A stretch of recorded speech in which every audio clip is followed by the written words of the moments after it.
Bismillahirrahmanirrahim. Assalamualaikum warahmatullahi wabarakatuh. Perkenalkan, nama saya Nurul Fajriya Ramadhani dengan NIM 451419011 dari kelas A Pendidikan Geografi. Pada video kali ini saya akan menjelaskan materi mengenai bencana kebakaran hutan dan lahan. Video ini dibuat untuk memenuhi tugas ujian akhir semester pada mata kuliah Geografi Kebencanaan. Yang pertama ada definisi dari kebakaran hutan dan lahan. Menurut Yusuf dan kawan-kawan tahun 2019, kebakaran hutan dan lahan adalah bencana alam yang sering terjadi di Indonesia, terutama pada musim kemarau. Kebakaran ini menyebabkan kerusakan lingkungan yang sangat besar, kerugian ekonomi, serta masalah sosial. Faktanya, kebakaran hutan dan lahan yang besar dapat mengakibatkan dampak asap yang menghancurkan di luar batas administrasi negara atau bencana transnasional. Selanjutnya, ada penyebab terjadinya bencana kebakaran hutan dan lahan. Terjadinya kebakaran hutan dan lahan dapat dipicu oleh berbagai faktor, baik faktor alam maupun faktor manusia. Faktor alam yang sering memicu terjadinya kebakaran hutan dan lahan adalah kondisi iklim yang ekstrim, seperti musim kemarau yang berkepanjangan yang diakibatkan oleh adanya fenomena El Nino. Faktor iklim berupa suhu, kelembaban, angin, dan curah hujan juga turut menentukan kerawanan kebakaran. Suhu yang tinggi akibat penyinaran matahari secara langsung dapat menyebabkan bahan bakar mengering dan mudah terbakar.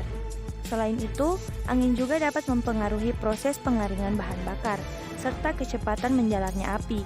Sedangkan curah hujan dapat mempengaruhi besar kecilnya kadar air yang terkandung dalam bahan bakar.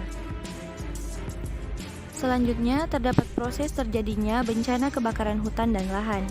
Kebakaran di lahan gambut biasanya diawali dengan penyulutan api di atas permukaan tanah. Api ini akan bergerak ke segala arah, baik di bawah permukaan, kiri, kanan, depan, dan belakang. Penjalaran api ke bawah permukaan yang membakar lapisan gambut dapat dipengaruhi oleh kadar air lapisan gambut dan tidak dipengaruhi oleh angin sebagai kebakaran bawah atau ground fire. Api akan bergerak ke atas permukaan dan dipengaruhi oleh kecepatan dan arah angin sebagai kebakaran permukaan atau surface fire. Dan bila mencapai tajuk pohon, maka akan menjadi kebakaran tajuk atau crown fire. Bagian pohon atau ranting atau semak yang terbakar dapat diterbangkan angin dan jatuh ke tempat baru, sehingga dapat menyebabkan kebakaran baru yang dapat disebut sebagai api loncat atau spot fire atau spotting. Selanjutnya, terdapat akibat yang dapat disebabkan oleh bencana kebakaran hutan dan lahan. Akibat kebakaran hutan dan lahan ini tidak hanya mengganggu kesehatan dan keamanan masyarakat, akan tetapi kebakaran juga dapat mengganggu aktivitas masyarakat. Selain itu, kebakaran hutan dan lahan juga dapat mengancam keberadaan flora dan fauna. Asap kebakaran hutan dan lahan juga dapat mengganggu penduduk negara tetangga, sehingga negara tersebut mengirimkan nota protes serta menawarkan bantuan secara teknis dalam proses pemadaman kebakaran. Dan yang terakhir, terdapat mitigasi bencana kebakaran hutan dan lahan. Adapun mitigasi bencana yang dapat dilakukan antara lain sebagai berikut. Yang pertama, masyarakat membentuk kelembagaan Masyarakat Peduli Api atau MPA yang berada di setiap desa.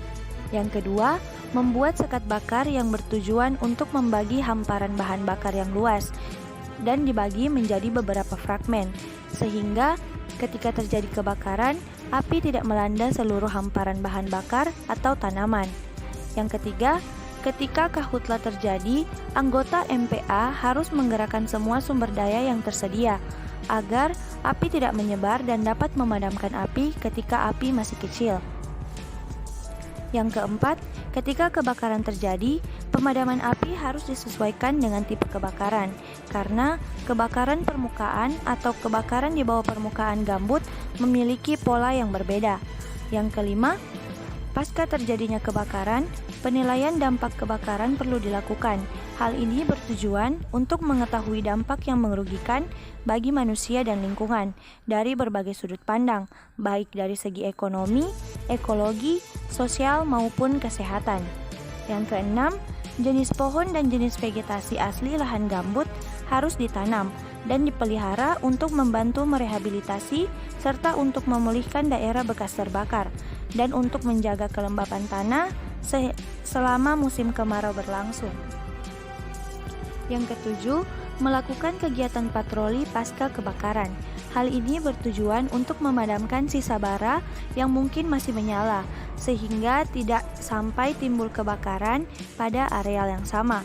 Dan mitigasi yang terakhir atau yang kedelapan yaitu dilakukan investigasi pasca kejadian kebakaran. Hal ini bertujuan untuk mengetahui siapa penyebab kejadian kebakaran, bagaimana prosesnya, dan berapa besar kerugian yang dapat diakibatkan oleh bencana kebakaran hutan dan lahan ini.